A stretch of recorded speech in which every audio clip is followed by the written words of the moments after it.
Bienvenue sur Touche pas à mon YouTube. Triste nouvelle que je vous annonce concernant Luc Montagnier qui est mort. Alors je vais lire l'article et de temps en temps je vais un petit peu parler de mon ressenti sur cette histoire. Pas un mot dans les médias mainstream qui ont l'air de se réjouir de cette nouvelle si triste. Il devait passer au grand jury de Fulmich. Il y a à peine 3 semaines, Luc Montagnier était accueilli en Italie comme un héros de guerre. Aujourd'hui, il repose avec les anges selon ses amis proches. Il est né en 1932 et mort en 2022. Luc Montagnier était un homme simple et modeste, quoi qu'en disent ses détracteurs. Il était issu d'une famille du Berry, fils unique d'un père expert comptable et d'une mère au foyer, un prix Nobel gilet jaune d'une certaine façon.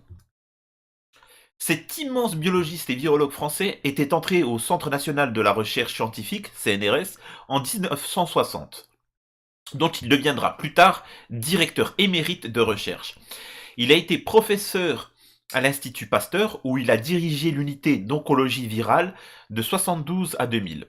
Professeur et directeur du Centre de biologie moléculaire et cellulaire au Queens College de l'Université de la ville de New York, avant de prendre la direction d'un institut de recherche à l'Université Jiao Tong de Shanghai. Il était aussi membre de l'Académie des sciences et l'Académie nationale de médecine.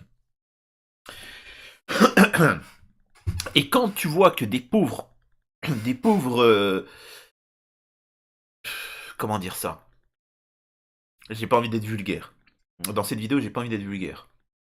Des intervenants qui n'ont rien, qui n'ont aucun diplôme, qui ont juste montré leur corps, voilà, se permettent de lui dire qu'il a tort ou qu'il est complotiste.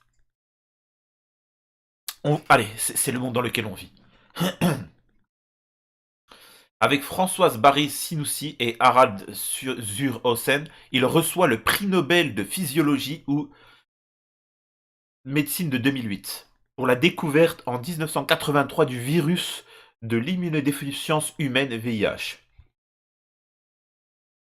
Et moi, j'aimerais vous parler d'un autre prix Nobel français qu'on a rayé de l'histoire, mais je pourrais vous expliquer pourquoi on l'a rayé de l'histoire.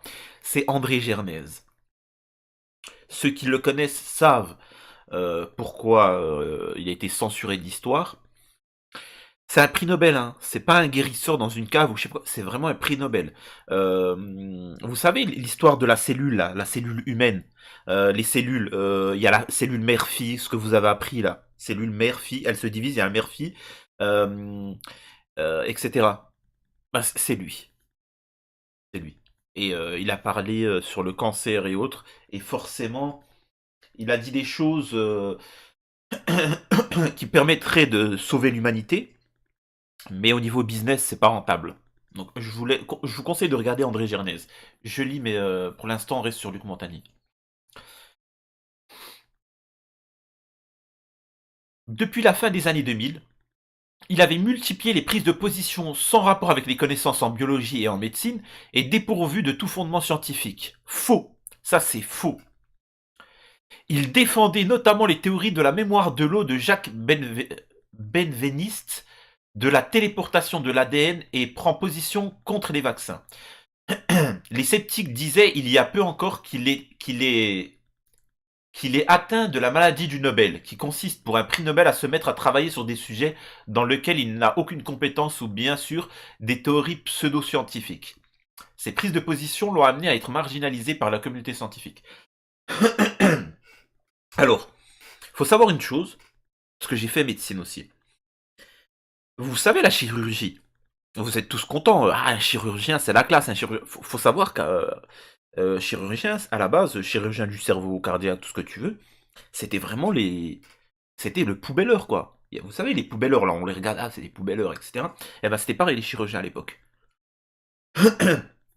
Et on considérait pas ça comme une science. C'est vraiment le truc dégueulasse, quoi. On touche le corps. Mais vraiment, c'est ce que j'avais appris.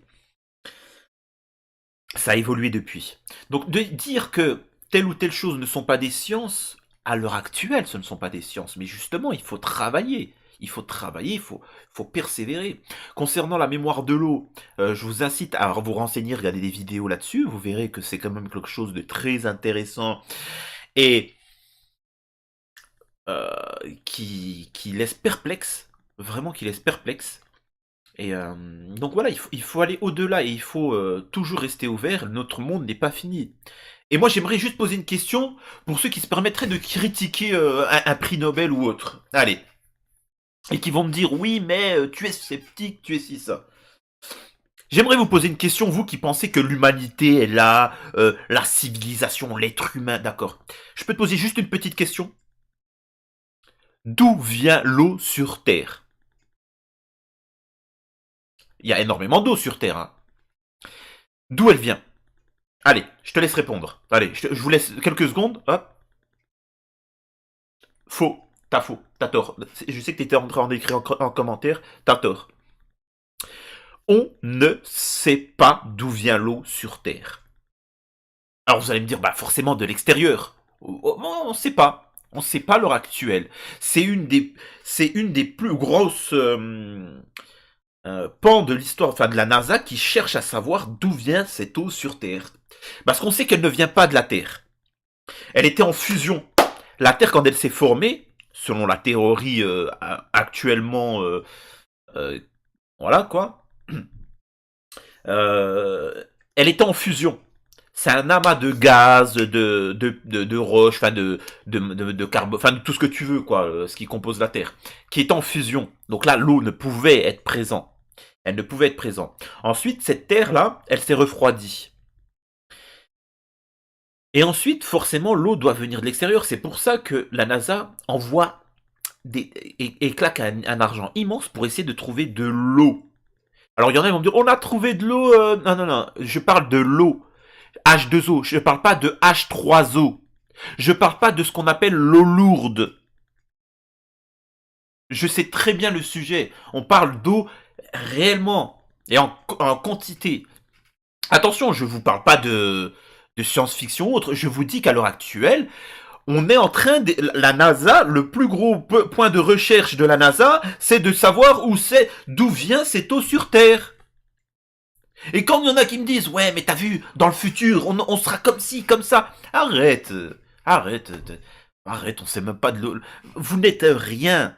Vous n'êtes rien. Vous vous rappelez du volcan là en Islande qui a pété, le volcan qui a pété, vous vous rappelez pas? Tous les avions sur Terre étaient cloués au sol. Arrêtez de vous croire supérieur. Il suffit de 3 catastrophes naturelles et l'humanité n'existe pas. N'existe plus. Faut le comprendre ça. Arrêtez de vous croire au-dessus. Quand t'as des gens qui sont prix Nobel qui s'intéressent à aller plus loin dans leurs connaissances, non, t'as pas le droit, complétiste. Ah non, franchement, ça devient agaçant. Je poursuis, excusez-moi. Et et vraiment, je suis désolé parce que c'est triste. Sa mort, c'est triste, surtout que c'est quelqu'un de bien. Et mais bon, forcément, il disait des trucs qui dérangent l'industrie. Et ça fait de la peine, parce que c'est vraiment des gens, là, c'est l'enchaînement, il y a beaucoup de gens qui partent. Mais bon, bref. En 1983, c'est la découverte avec ses collaborateurs Jean-Claude Sherman et Françoise Barré d'un nouveau rétrovirus humain, le LAV, maintenant reconnu comme le virus agent causal du sida. L'équipe qu'anime Luc Montagnier dès le début de cette découverte s'attache, dans des conditions difficiles, à caractériser ce nouveau virus et à démontrer son rôle dans le sida, notamment par l'étude de ses propriétés biologiques et la mise au point d'un test de diagnostic sérologique. En 86, le groupe de Luc Montagnier découvre un second virus associé au sida en Afrique de l'Ouest, mais très différent du premier par ses séquences moléculaires. Luc Montagnier est le premier chef du nouveau département sida et rétrovirus de l'Institut Pasteur à Paris, qu'il dirige de 91 à quoi? À 95. Par ailleurs, Luc Montagnier et ses collaborateurs démontrent que des mycoplasmes augmentent considérablement l'effet cytopathogène du virus. Cette observation est le point de départ d'une recherche encore en cours sur le rôle des cofacteurs infectieux dans la virulence et l'effet pathogène du virus. Recherche pouvant conduire à de nouvelles approches thérapeutiques et vaccinales. Je pourrais vous parler vraiment de de ces sujets-là, mais c'est compliqué et il faut vulgariser, mais vraiment c'est intéressant. C'est ce qu'on appelle le terreau. C'est-à-dire qu'en fait, on est tous en soi malades. On a tous des maladies X ou Y. C'est juste quand, et ça paraît logique, mais c'est quand votre corps s'affaiblit que la maladie se déclare. Vous voyez ce que je veux dire?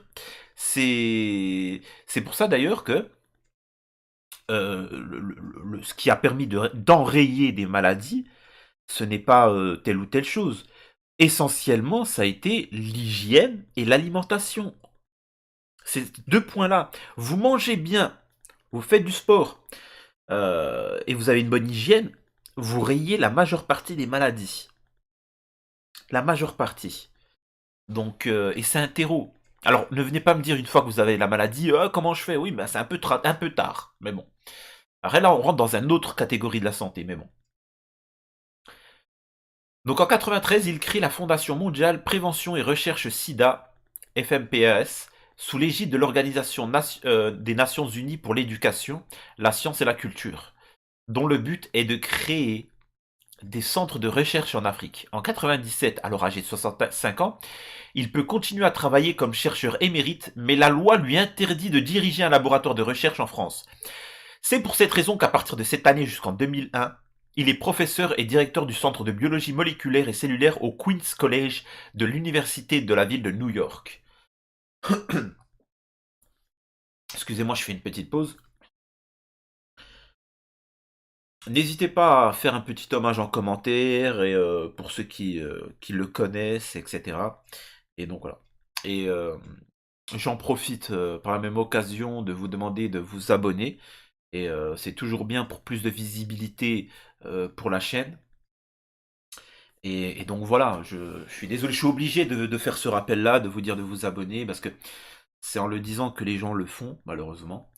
Et donc voilà. Et en faisant ça, vous donnez de la visibilité aux petites chaînes, aux chaînes qui, elles, parlent de sujets tabous, de sujets dont... Ce que je veux dire, j'ai eu ce débat-là avec certains abonnés qui me disaient, ouais, en fait, qui font de la pub d'une chaîne qui faisait que d'insulter Macron. Et limite en m'insultant et en traitant mes abonnés d'idiots. Alors peut-être qu'il va se reconnaître. Mais et je lui ai rappelé une chose. Moi, ça m'intéresse pas d'insulter Macron, ni Zemmour, ni autres. Ce ne sont que des pions. Moi, ce qui m'intéresse, c'est de parler du sujet concret. Je m'en fiche. Vous savez quoi? À l'époque, sachez une chose pour les plus jeunes. Il y a des gens qui ont insulté De Gaulle. Tout le monde. Il y a des gens qui ont insulté Giscard. Poincaré, Napoléon, Chirac. Vous voyez ce que je veux dire? Et à chaque fois, il y a eu des gens qui les ont insultés et ça continue comme ça. Ce ne sont pas eux le problème, eux, ce sont que des pions.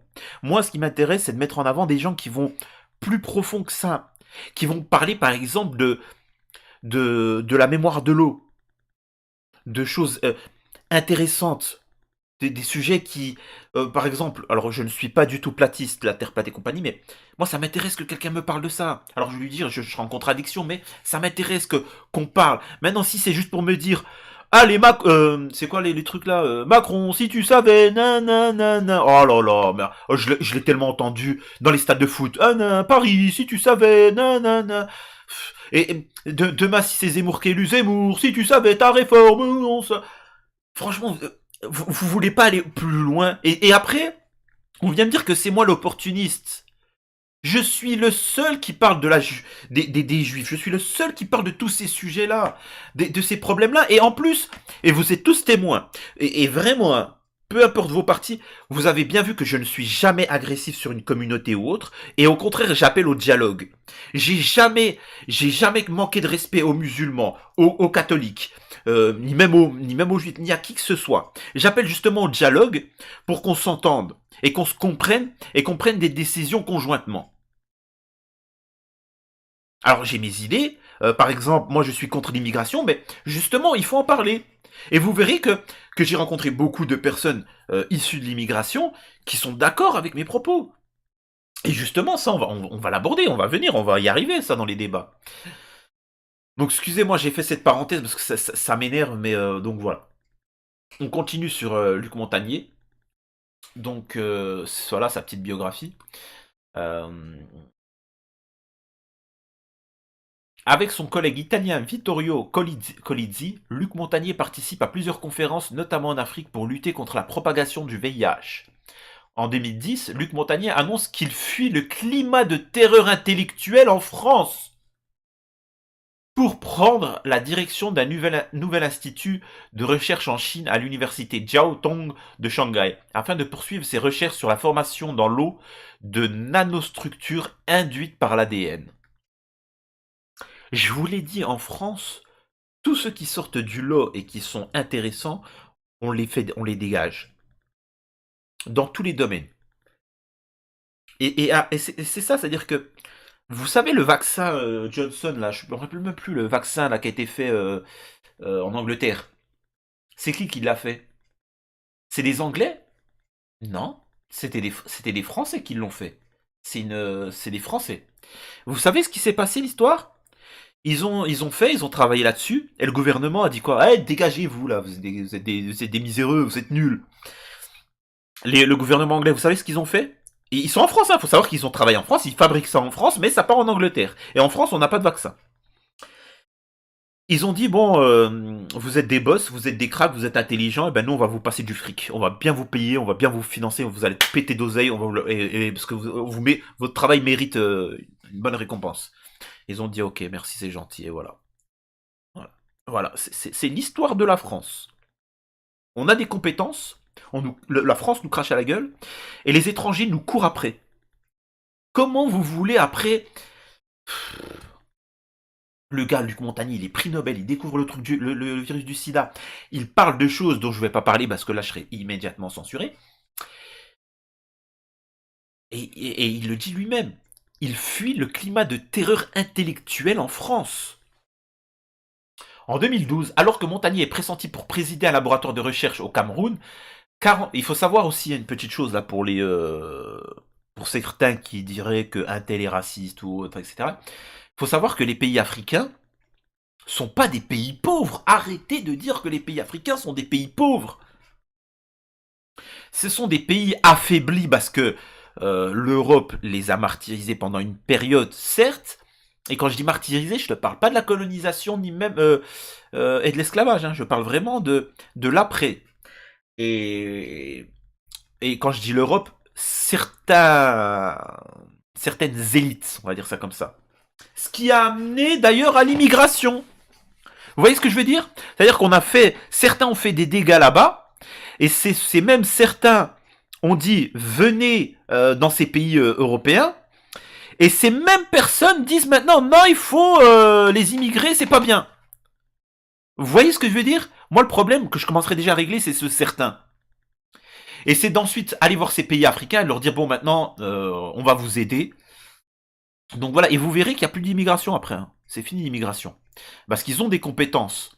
Et l'avantage, c'est que ces pays-là, comme ils ont des maladies, des virus et des choses comme ça, ils en ont malheureusement pas mal, bah justement, le niveau intellectuel sur ces domaines-là, il est très fort. Il est très très fort. Bref. Et aussi là-bas, on respecte, dans les pays africains, c'est encore ancien, vous savez, c'est encore un respect du médecin, du docteur, Vous voyez, il y a un respect. Là où en France, on respecte juste la fille en mini-jupe, quoi. Voilà, c'est comme ça. Je fais exprès de grossir le trait, mais en fait, moi, quand vous écoutez mes vidéos, je suis très dur avec les Français et la France. Mais c'est pas pour être méchant, mais c'est pour faire réagir. C'est pour que demain, on se dise, ouais, c'est vrai quand même, hein. Allez, on va réagir, on va faire ci. Vous voyez ce que je veux dire? On va essayer de récupérer la grandeur de la France. C'est pas pour se plaindre. Mais bon. Donc, Montagnier, pressenti pour présider un laboratoire de recherche au Cameroun, 44 autres prix Nobel signent une lettre au président du pays pour dénoncer les solutions de Montagnier qui n'ont aucun début de preuve scientifique et le prévenir d'un impact désastreux sur la qualité du système de santé au Cameroun. En 2017, lors d'une conférence aux côtés d'Henri Joyeux, ancien médecin anti-vax, et aux théories elles aussi controversées, Montagnier signe, selon le Figaro, son arrêt de mort scientifique, après un lent naufrage.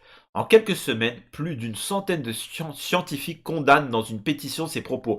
irresponsables sur des risques qu'ils allèguent au vaccin. Marginal selon certains, il finit par faire l'objet de vives critiques et même d'être accusé de charlatanisme à partir des années 2000.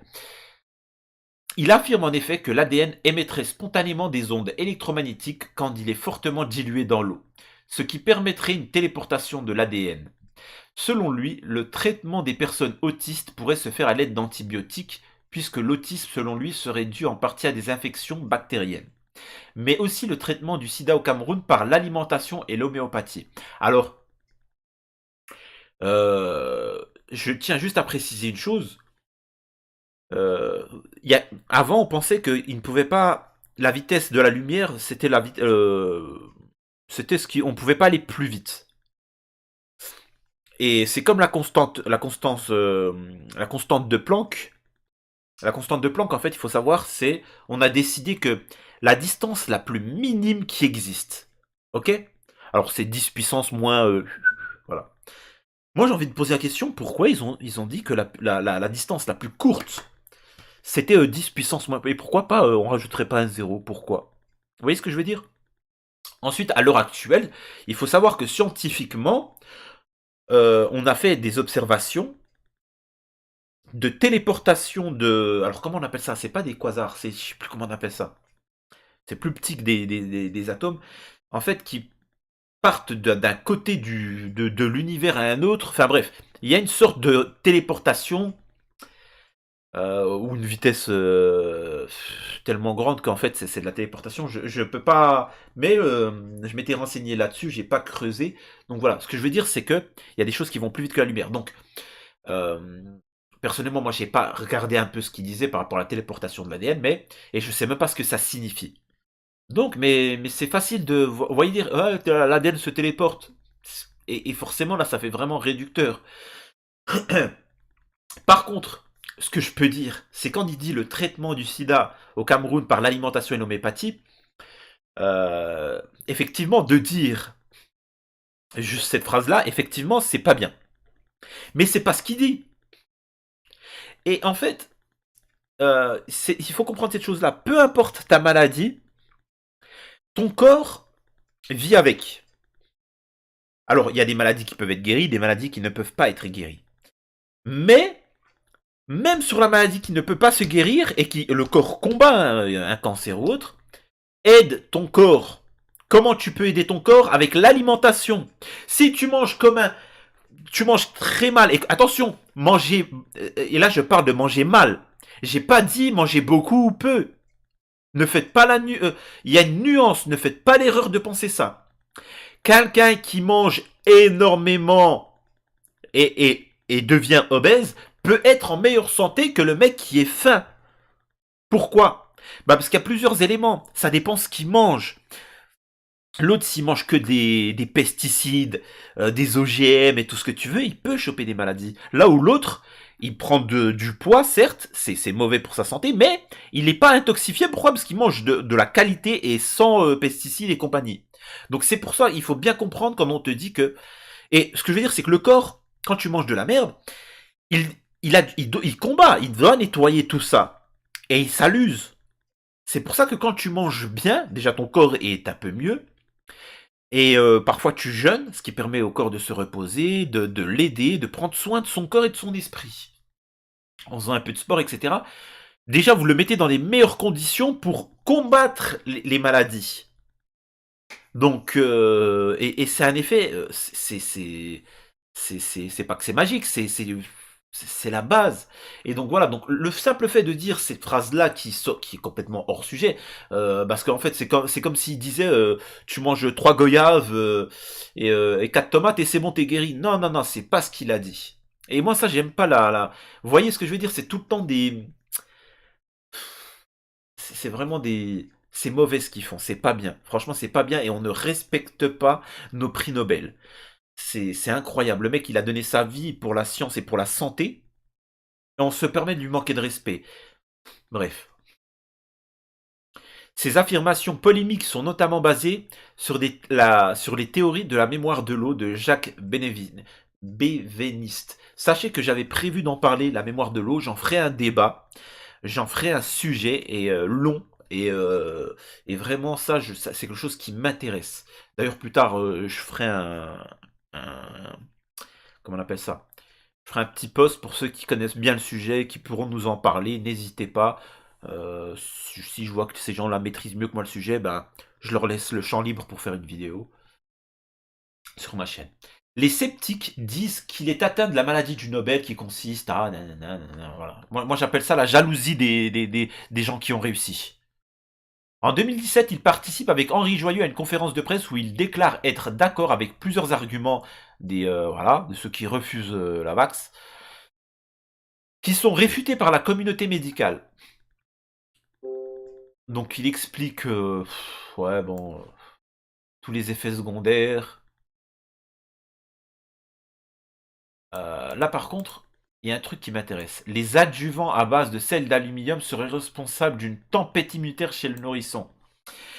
Sachez une chose, tous ceux qui m'écoutaient, il faut savoir que les vaccins avant, en France, étaient fabriqués en France. Hein. Ils étaient fabriqués en France et maintenant c'est fini. Et à la place de l'aluminium, enfin c'est pas la place, de base ça n'existait pas. On ne fout pas de l'aluminium dans le corps humain, c'est toxique. On mettait du chlorure de calcium, qui une fois son effet d'adjuvant fait, c'est-à-dire qu'il aide à intégrer plus profondément le vaccin dans le corps humain, se dissout, c'est du chlorure de calcium. Et bien là, après, comme on les a fait fabriquer en Chine, maintenant nos vaccins, il faut savoir que maintenant, par souci d'économie, on met de l'alu.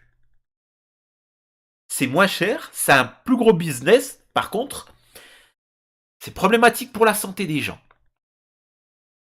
Sachez-le, hein, c'est aussi simple que ça l'histoire. C'est aussi simple. Alors,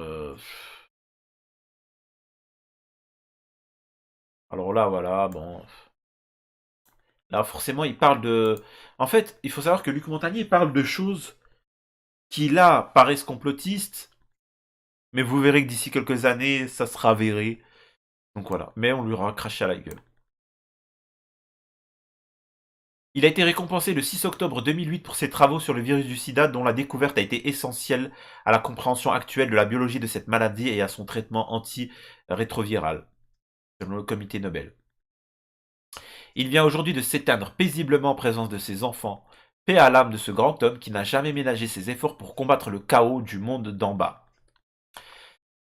Donc ouais, c'est exactement ça. C'est une personne bonne, humaine, euh, qui a voulu aider l'humanité.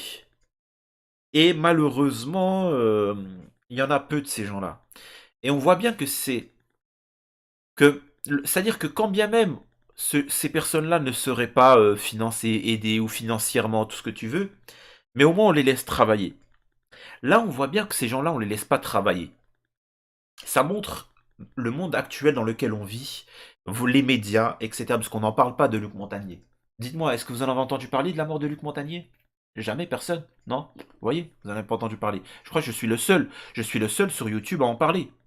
Dans les médias, vous en avez entendu parler? Non. Donc, voilà, vous avez vu un petit peu sa biographie. On va revenir sur cet immense personnage.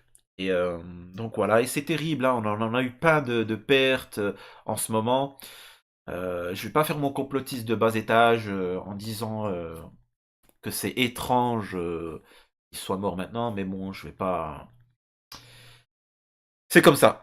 C'est comme ça, c'est terrible, mais en tout cas, prenez soin de vous. Vraiment, prenez soin de votre santé et de votre corps, c'est très important. Et n'hésitez pas à laisser un commentaire. Je sais pas quoi dire, parce qu'en fait, il y a tellement en ce moment de décès de personnes qui sont bonnes et qui... En fait, ce que je veux dire, vous allez me dire, oui, mais il y en a des millions des gens bien qui meurent. Oui, il y en a des millions des gens qui meurent. Je suis d'accord. Et ça me fait de la peine. Mais ces gens-là sont des gens qui sont en avant. Ils sont mis en avant, c'est des prix Nobel, c'est tout ce que tu veux. Et ces gens-là défendent l'humanité. Ce sont des gens bien qui défendent l'humanité. Et ça fait du bien parce que la majeure partie des gens qui dirigent et qui sont en avant dans les médias, dans le monde, dans les puissances, ils nous foutent plein la gueule.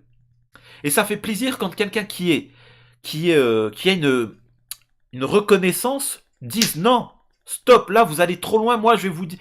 Vous voyez ce que je veux dire? Moi, on s'en fiche que moi je dénonce certaines choses. je suis pas connu.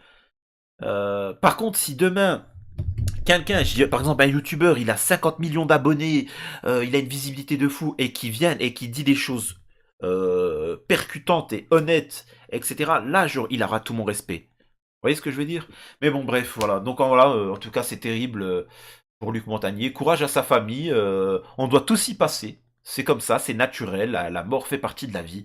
Et, euh, et j'ai envie de dire, lui au moins est au repos, alors que nous, on doit continuer à lutter.